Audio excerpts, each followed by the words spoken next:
నేను మారలేదు, నువ్వు మారలేదు. కాలం మారిపోతే నేరం మనదేమి కాదు.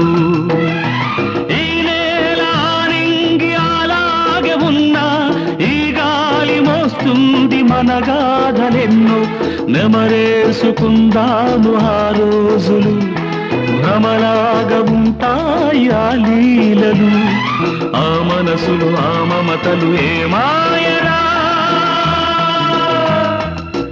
ఒరే రాస్కల్, జ్ఞాపకం వద్దురా? కాలేజీలో క్లాస్ రూములో ఓ పాప మీద నువ్వు పేపర్ బాల్ కొడితే ఆ పాప ఎడమకాలు ఊరుకోరా, పిల్లలు వింటారు. వింటే వింటారు, పిల్లలకు పెట్ట కథగా చెప్పుకుంటారు అంతే.